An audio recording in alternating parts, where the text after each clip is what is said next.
ವೃಶ್ಚಿಕ ರಾಶಿಯವರಿಗೆ ಏಪ್ರಿಲ್ 15ರ ಒಳಗೆ ನಡೆಯುವುದು ಇದೆ. ವೃಶ್ಚಿಕ ರಾಶಿಯವರೇ, ಈ ದಿನ ನಾವು ನಿಮ್ಮ ಬಗ್ಗೆ ಒಂದು ಅತ್ಯಂತ ಗಂಭೀರ ಮತ್ತು ರಹಸ್ಯಭರಿತ ವಿಷಯವನ್ನು ತಿಳಿಸಲಿದ್ದೇವೆ. ಈ ಏಪ್ರಿಲ್ 15ರ ಒಳಗೆ ನಿಮಗೊಂದು ಸತ್ಯ ತಿಳಿಯುತ್ತದೆ. ಒಂದು ದಂಪತಿಗಳು ಎಂದಿನಿಂದಲೋ ನಿಮ್ಮ ಮೇಲೆ ಕ್ಷುದ್ರ ಪೂಜೆಗಳು ಮಾಡುತ್ತಿದ್ದಾರೆ. ಅಂದರೆ ನಿಮ್ಮ ಕುಟುಂಬವನ್ನು ಹಾಗೆ ನಿಮ್ಮನ್ನು ಕೂಡ ಸಂಪೂರ್ಣವಾಗಿ ನಾಶ ಮಾಡಲು ಅವರು ಪ್ರಯತ್ನಿಸುತ್ತಿದ್ದಾರೆ. ನಿಮ್ಮ ಮೇಲೆ ಒಂದು ದೊಡ್ಡ ಗಂಡಾಂತರ ಕೂಡ ಕಾದಿದೆ. ಈಗ ನೀವು ಜಾಗೃತೆಯಾಗಿಲ್ಲ ಅಂದರೆ ನಿಮ್ಮ ಜೀವನದಲ್ಲಿ ಊಹಿಸದ ಅನರ್ಥ ಸಂಭವಿಸಬಹುದು. ಆ ದಂಪತಿಗಳು ನಿಮ್ಮ ಜೊತೆಗೆ ಇದ್ದುಕೊಂಡು ನಿಮ್ಮ ಬೆನ್ನಿಗೆ ಚೂರಿ ಹಾಕುತ್ತಿದ್ದಾರೆ. ಆ ದಂಪತಿಗಳು ಯಾರು ಎಂಬುದನ್ನು ಇಂದು ಈ ವಿಡಿಯೋದಲ್ಲಿ ಸಂಪೂರ್ಣವಾಗಿ ಹೇಳಲಿದ್ದೇನೆ.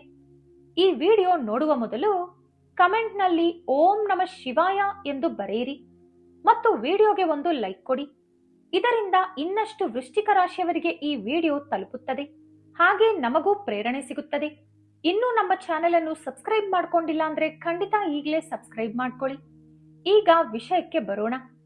ವೃಶ್ಚಿಕ ರಾಶಿಯವರ ಜಾತಕವನ್ನು ಪರಿಶೀಲಿಸಿದಾಗ ಕೆಲವು ಶಾಕ್ ಕೊಡುವ ಸಂಗತಿಗಳು ಹೊರಬಂದಿವೆ. ನಿಮ್ಮ ಶತ್ರುಗಳು ಹಾವಿಗಿಂತಲೂ ಅಪಾಯಕಾರಿಯಾಗಿದ್ದಾರೆ. ನಿಮ್ಮ ಜೀವನದಲ್ಲಿ ನಿಮ್ಮ ಹಿಂದೆಯೇ ಇದ್ದು ನಿಮಗೆ ಹಾನಿ ಮಾಡಲು ತಾಂತ್ರಿಕ ಪ್ರಯೋಗಗಳು ಮಾಡುತ್ತಿದ್ದಾರೆ. ಆ ದಂಪತಿಗಳು ನಿಮ್ಮ ವಸ್ತುಗಳನ್ನು ಕೊಟ್ಟು ಸ್ಮಶಾನದಲ್ಲಿ ಪೂಜೆ ಮಾಡಿಸುತ್ತಿದ್ದಾರೆ. ನಿಮ್ಮ ಮನೆಯ ಬಾಗಿಲ ಬಳಿ ಕ್ಷುದ್ರ ಪೂಜೆ ಮಾಡಿಸುತ್ತಿದ್ದಾರೆ.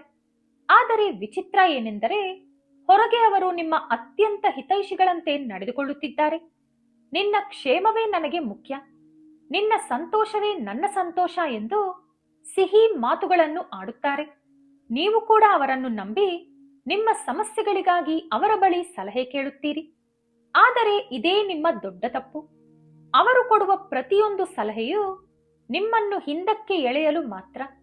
ಇದು 100% ಸತ್ಯ. ಸತ್ಯ ಯಾವಾಗಲೂ ಕಹಿಯಾಗಿರುತ್ತದೆ, ಆದರೆ ನಾವು ತಿಳಿಯಲೇಬೇಕು. ಅವರು ನಿಮ್ಮ ಜೀವನದಲ್ಲಿ ಇರುವವರೆಗೂ ನಿಮ್ಮ ಬದುಕು ನರಕಕ್ಕಿಂತಲೂ ಕೆಟ್ಟದಾಗಿರುತ್ತದೆ. ಈಗ ನೀವು ಅನುಭವಿಸುತ್ತಿರುವ ಕಷ್ಟಗಳು ಇದು ಕೇವಲ ಪ್ರಾರಂಭ ಮಾತ್ರ. ಅವರು ನಿಮ್ಮ ಪಾಲಿಗೆ ರಾಹು ಕೇತುಗಳಿಗಿಂತಲೂ ಅಪಾಯಕಾರಿ, ಶನಿಗಿಂತಲೂ ಘೋರ. ನಿಮ್ಮ ಜೀವನವನ್ನು ನಾಶ ಮಾಡಬಹುದು. ಆದರೆ ಹೆದರಬೇಡಿ, ಈ ವಿಡಿಯೋದಲ್ಲಿ ನಾನೊಂದು ಮಹಾಪರಿಹಾರವನ್ನು ಹೇಳುತ್ತೇನೆ. ಅದನ್ನು ಮಾಡಿದರೆ ಅವರು ನಿಮಗೆ ಏನೂ ಮಾಡಲು ಸಾಧ್ಯವಾಗಲ್ಲ. ನಿಮ್ಮ ಸಮಸ್ಯೆಗಳು ನಿವಾರಣೆಯಾಗುತ್ತವೆ. ತಾಂತ್ರಿಕ ಬಂಧನ ಮುರಿಯುತ್ತದೆ. ಅದೃಷ್ಟ ಮತ್ತೆ ಬೆಳಗುತ್ತದೆ. ಈ ವಿಡಿಯೋವನ್ನು ಮೊದಲಿನಿಂದ ಕೊನೆಯವರೆಗೂ ಸ್ಕಿಪ್ ಮಾಡದೆ ನೋಡಿ, ಏಕೆಂದರೆ ನಿಮ್ಮ ಸಂತೋಷ ನೋಡಿದಾಗ ಅವರ ಕಣ್ಣು ಕೆಂಪಾಗುತ್ತದೆ. ನೀವು ಏಳಿಗೆಯಾಗುತ್ತಿದ್ದರೆ ಅವರು ಒಳಗೊಳಗೆ ಕುಗ್ಗಿ ಹೋಗುತ್ತಾರೆ.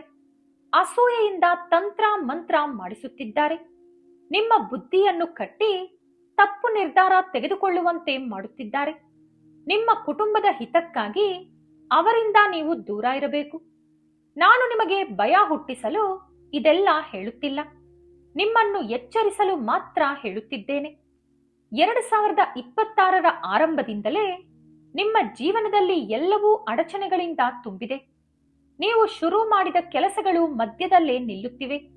ಕಾರಣ ನಿಮ್ಮ ಅದೃಷ್ಟದ ಕೊರತೆಯಲ್ಲ, ನಿಮ್ಮ ಶತ್ರುಗಳು. ನಿಮಗೆ ವ್ಯವಹಾರಗಳಲ್ಲಿ ನಷ್ಟ, ನಿಮ್ಮ ಮನೆಯಲ್ಲಿ ಯಾವಾಗಲೂ ಜಗಳ. ಇವೆಲ್ಲದಕ್ಕೂ ಕಾರಣ ಈಗ ನಿಮಗೆ ಗೊತ್ತಾಗುತ್ತದೆ. ನಿಮ್ಮ ಅದೃಷ್ಟವನ್ನು ಕಟ್ಟಿಹಾಕಲು ನಿಮ್ಮ ಮೇಲೆ ನಿಂಬೆ ಪ್ರಯೋಗ ಮಾಡಿದ್ದಾರೆ. ಈಗ ನೀವು ಆ ಶತ್ರುವನ್ನು ತಿಳಿಯದೇ ಇದ್ದರೆ ಇದು ನಿಮ್ಮ ದೊಡ್ಡ ತಪ್ಪಾಗುತ್ತದೆ. ದೇವರು ಯಾವಾಗಲೂ ಕೆಲವು ಸಂಕೇತಗಳು ಅಥವಾ ಕೆಲವು ವ್ಯಕ್ತಿಗಳ ಮೂಲಕ ತನ್ನ ಭಕ್ತರಿಗೆ ಸಹಾಯ ಮಾಡುತ್ತಾರೆ. ಇಂದು ಈ ವಿಡಿಯೋ ನಿಮಗೆ ದೇವರು ತೋರಿಸಿರುವ ದಾರಿ ಅಂದುಕೊಳ್ಳಿ. ನಿಮ್ಮ ಕುಟುಂಬವನ್ನು ಹಲವಾರು ವರ್ಷಗಳಿಂದ ಕಾಡುತ್ತಿರುವ ಶತ್ರುಗಳು ಯಾರು ಎಂಬುದು ಈ ವಿಡಿಯೋದಲ್ಲಿ ನಿಮಗೆ ತಿಳಿಯುತ್ತದೆ. ನಿಮ್ಮ ಕುಲದೇವರನ್ನು ಕೂಡ ಆ ಪಾಪಿಗಳು ತಂತ್ರದಿಂದ ಬಂಧಿಸಿದ್ದಾರೆ. ಆ ಕಾರಣದಿಂದಲೇ ನೀವು ಮಾಡುತ್ತಿರುವ ಪೂಜೆಗಳಿಗೆ ಫಲ ಸಿಗುತ್ತಿಲ್ಲ. ಈಗ ನಾವು ಪರಿಹಾರದ ವಿಷಯಕ್ಕೆ ಬರೋಣ. ಇದಕ್ಕಾಗಿ ನೀವು ಹನುಮಂತನ ದೇವಾಲಯಕ್ಕೆ ಒಂದು ತೆಂಗಿನಕಾಯಿ, ಒಂದು ಕಪ್ಪು ದಾರ ಹಾಗೂ ಒಂದು ಕೇಸರಿ ಬಣ್ಣದ ಬಟ್ಟೆ ಅಥವಾ ಚೀಲ ತೆಗೆದುಕೊಂಡು ಹೋಗಿ. ಮೊದಲು ಆ ಕಪ್ಪು ದಾರಕ್ಕೆ 11 ಗಂಟುಗಳನ್ನು ಹಾಕಿ. ಪ್ರತಿ ಗಂಟು ಹಾಕುವಾಗ ನಿಮ್ಮ ಮನಸ್ಸಿನಲ್ಲಿ ಈ 3 ಮಂತ್ರಗಳನ್ನು ಜಪಿಸಿ. ಓಂ ಹನುಮತೆ ನಮಃ, ಓಂ ಶ್ರೀ ರಾಮದೂತಾಯ ನಮಃ, ಓಂ ಆಂಜನೇಯಾಯ ನಮಃ. ಆ ತೆಂಗಿನಕಾಯಿಗೆ ಸಿಂಧೂರ ಹಚ್ಚಿ 11 ಗಂಟು ಹಾಕಿರುವ ಕಪ್ಪು ದಾರವನ್ನು ತೆಂಗಿನಕಾಯಿಗೆ 3 ಸಲ ಸುತ್ತಿ 3 ಗಂಟು ಹಾಕಿ. ಈ ಸಮಯದಲ್ಲಿ ನಿಮ್ಮ ಮನಸ್ಸಿನಲ್ಲಿರುವ ಕೋರಿಕೆ ಹೇಳಿಕೊಳ್ಳಿ. ನಂತರ ಆ ತೆಂಗಿನಕಾಯಿಯನ್ನು ಕೇಸರಿ ಬಣ್ಣದ ರವಿಕೆ ಬಟ್ಟೆ ಅಥವಾ ಕೇಸರಿ ಬಣ್ಣದ ಬ್ಯಾಗ್ನಲ್ಲಿ ಇಟ್ಟು ಹನುಮಂತನ ಪಾದಗಳ ಬಳಿ ಇಟ್ಟು ಪೂಜೆ ಮಾಡಿಸಿಕೊಳ್ಳಿ. ನಂತರ ಆ ತೆಂಗಿನಕಾಯಿಯನ್ನು ಮನೆಗೆ ತಂದು ನಿಮ್ಮ ಮನೆಯ ಹೊರಗಡೆ ಮುಖದ್ವಾರದ ಮೇಲೆ ಜೋತು ಹಾಕಿ. ನೀವು ಈ ರೀತಿ ಮಾಡುವುದರಿಂದ ಎಲ್ಲಾ ಕೆಟ್ಟ ಶಕ್ತಿಗಳು ನಾಶವಾಗುತ್ತವೆ. ಅವರು ಮಾಡಿಸಿದ ಯಾವುದೇ ತಂತ್ರ ಮಂತ್ರ ಪ್ರಯೋಗ ನಿಮ್ಮ ಮನೆಯವರೆಗೂ ಬರುವುದಿಲ್ಲ. ನಿಮ್ಮ ಶತ್ರುಗಳು ನಿಮ್ಮ ಕೂದಲು ಮುಟ್ಟಲು ಕೂಡ ಸಾಧ್ಯವಾಗುವುದಿಲ್ಲ. ನಾವಿಲ್ಲಿ ಕಪ್ಪು ದಾರ ಬಳಸಿರುವುದರಿಂದ ನರದೃಷ್ಟಿ ಕೂಡ ನಿಮ್ಮ ಮನೆಯ ಮೇಲೆ ಬೀಳುವುದಿಲ್ಲ. ಇದು ತುಂಬಾ ಶಕ್ತಿಯುತವಾದ ಪರಿಹಾರ. ಈ ಪರಿಹಾರವನ್ನು ನೀವು ಮಂಗಳವಾರ ಅಥವಾ ಶನಿವಾರ ಮಾಡಬೇಕು. ಇದನ್ನು ಅಮಾವಾಸ್ಯೆಯ ದಿನ ಮಾಡಿದರೆ ಇನ್ನೂ ಹೆಚ್ಚು ಫಲ ಇರುತ್ತದೆ.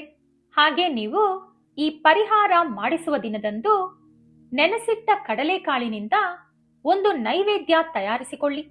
ಅಂದರೆ ಉಸುಲಿ ತಯಾರಿಸಿಕೊಂಡು ಹನುಮಂತನ ದೇವಾಲಯದಲ್ಲಿ ಹಂಚಿ.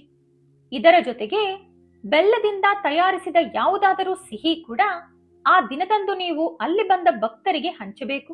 ಇನ್ನು ಮುಖ್ಯವಾದ ವಿಷಯಕ್ಕೆ ಬಂದರೆ, ನಿಮ್ಮ ಜಾತಕದ ಪ್ರಕಾರ ನಿಮ್ಮ ಶತ್ರು ಯಾರು ಗೊತ್ತಾ? ಆ ದಂಪತಿಗಳು ನಿಮ್ಮ ಹತ್ತಿರದ ಸಂಬಂಧಿಕರು ಅಥವಾ ಸ್ನೇಹಿತರು. ಆ ದಂಪತಿಗಳಲ್ಲಿ ಒಬ್ಬರ ಹೆಸರು ಎಸ್ ಅಕ್ಷರದಿಂದ ಶುರುವಾಗುತ್ತದೆ. ನೀವೊಮ್ಮೆ ನಿಮ್ಮ ಪರಿಚಯಸ್ಥರನ್ನು ಗಮನಿಸಿ. ಎಸ್ ಅಕ್ಷರದ ವ್ಯಕ್ತಿ ನಿಮ್ಮ ಜೊತೆ ಹೇಗೆ ನಡೆದುಕೊಳ್ಳುತ್ತಾರೆ ಎಂದು ಅಬ್ಸರ್ವ್ ಮಾಡಿ.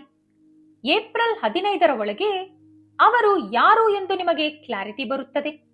ಆದರೆ ನಿಮಗೆ ನಿಜ ಗೊತ್ತಾದ ಮೇಲೆ ಅವರ ಜೊತೆ ಜಗಳ ಮಾಡಬೇಡಿ, ಅವರನ್ನು ದೂರ ಇಡಬೇಡಿ. ಕೇವಲ ನಿಮ್ಮ ರಹಸ್ಯ ಹೇಳದಿದ್ದರೆ ಸಾಕು. ಅವರನ್ನು ನೀವು ಉಪವಾಸಕ್ಕೆ ಕೆಡವಿದಂತಾಗುತ್ತದೆ.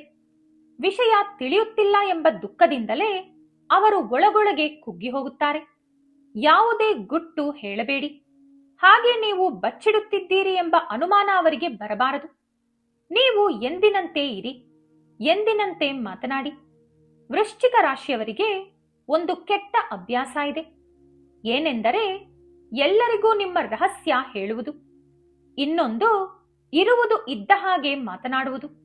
ಇದರಿಂದ ಏನಾಗುತ್ತಿದೆ ಅಂದರೆ, ನಿಮ್ಮ ಮಾತುಗಳು ಒರಟಾಗಿರುವಂತೆ ಅನಿಸುವ ಕಾರಣ ಕೆಲವರು ನಿಮ್ಮ ಮೇಲೆ ಕೋಪ ಬೆಳೆಸಿಕೊಳ್ಳುತ್ತಾರೆ. ಆ ಕೋಪ ನಿಧಾನವಾಗಿ ಶತ್ರುತ್ವಕ್ಕೆ ದಾರಿ ಮಾಡಿಕೊಡುತ್ತದೆ. ಹಾಗಾಗಿ ನಿಮ್ಮ ಮಾತುಗಳು ನಿಮ್ಮ ಶತ್ರುಗಳನ್ನು ಸೃಷ್ಟಿಸುತ್ತಿವೆ ಎಂದು ನೆನಪಿಟ್ಟುಕೊಳ್ಳಿ. ಇನ್ನು ಯಾವುದನ್ನು ಬಚ್ಚಿಟ್ಟುಕೊಳ್ಳದೆ ಇತರರೊಂದಿಗೆ ಹಂಚಿಕೊಳ್ಳುವ ನಿಮ್ಮ ಗುಣ ಬೇರೆಯವರಿಗೆ ನಿಮ್ಮನ್ನು ಹಾಳು ಮಾಡಲು ಸುಲಭವಾದ ದಾರಿ ಮಾಡಿಕೊಡುತ್ತದೆ. ನಿಮ್ಮ ಸಂತೋಷವನ್ನು ನೋಡಿ ಅವರು ಅಸೂಯೆ ಪಡುತ್ತಾರೆ. ನಿಮ್ಮ ಯಶಸ್ಸನ್ನು ಅವರು ತಾಳಲಾಗುವುದಿಲ್ಲ. ಅಸೂಯೆ, ನರದೃಷ್ಟಿ, ತಂತ್ರ ಮಂತ್ರ ಯಾವ ರೀತಿ ಕೆಲಸ ಮಾಡುತ್ತದೆ ಅಂದರೆ, ನಿಮಗೆ ಆರೋಗ್ಯ ಸಮಸ್ಯೆಗಳು ಬರುವುದು, ಔಷಧಿ ಕೆಲಸ ಮಾಡದೇ ಇರುವುದು, ಯಾವ ಕೆಲಸದ ಮೇಲೂ ಆಸಕ್ತಿ ಇಲ್ಲದಿರುವುದು, ಮನಃಶಾಂತಿ ಇಲ್ಲದಿರುವುದು, ಯಾವಾಗಲೂ ಮಲಗಬೇಕು ಅನಿಸುವುದು, ಯಾರನ್ನು ನೋಡಿದರೂ ಕೋಪ ಬರುವುದು, ಜನರ ಮಧ್ಯೆ ಇರಲು ಹಿಡಿಸದಿರುವುದು, ಇಂತಹ ಮಾನಸಿಕ ಮತ್ತು ಶಾರೀರಿಕ ಬದಲಾವಣೆಗಳು ನಡೆಯುತ್ತದೆ. ಇಂತಹ ಪರಿಸ್ಥಿತಿಯಲ್ಲಿ ಪ್ರಸ್ತುತ ನೀವಿದ್ದರೆ ಸುಲಭವಾಗಿ ದೇವರ ನಾಮಜಪ ಮಾಡುವುದರಿಂದ ಹೊರಬರಬಹುದು. ನೀವು ಪ್ರತಿದಿನ ಹನುಮಾನ್ ಚಾಲೀಸಾ ಪಠಿಸಿ, ರಾಮನಾಮ ಜಪ ಮಾಡಿ, ಓಂ ನಮಃ ಶಿವಾಯ ಎಂಬ ಶಿವಪಂಚಾಕ್ಷರಿ ಮಂತ್ರ ಜಪಿಸಿ, ಹನುಮಂತನ ಶರಣು ಬೇಡಿದರೆ ಯಾವ ಶತ್ರು ಕೂಡ ನಿಮ್ಮನ್ನು ಏನೂ ಮಾಡಲು ಆಗುವುದಿಲ್ಲ. ಈ ಮಾಹಿತಿ ನಿಮಗೆ ಉಪಯೋಗವಾದರೆ ಲೈಕ್ ಮಾಡಿ, ಶೇರ್ ಮಾಡಿ, ನಮ್ಮ ಚಾನೆಲ್ ಅನ್ನು ಸಬ್ಸ್ಕ್ರೈಬ್ ಮಾಡಿಕೊಂಡು ಬೆಲ್ ಐಕಾನ್ ಕ್ಲಿಕ್ ಮಾಡಿ. ಬಜರಂಗಬಲಿಯ ಆಶೀರ್ವಾದಗಳು ಸದಾ ನಿಮ್ಮ ಮೇಲಿರಲಿ. ಧನ್ಯವಾದಗಳು.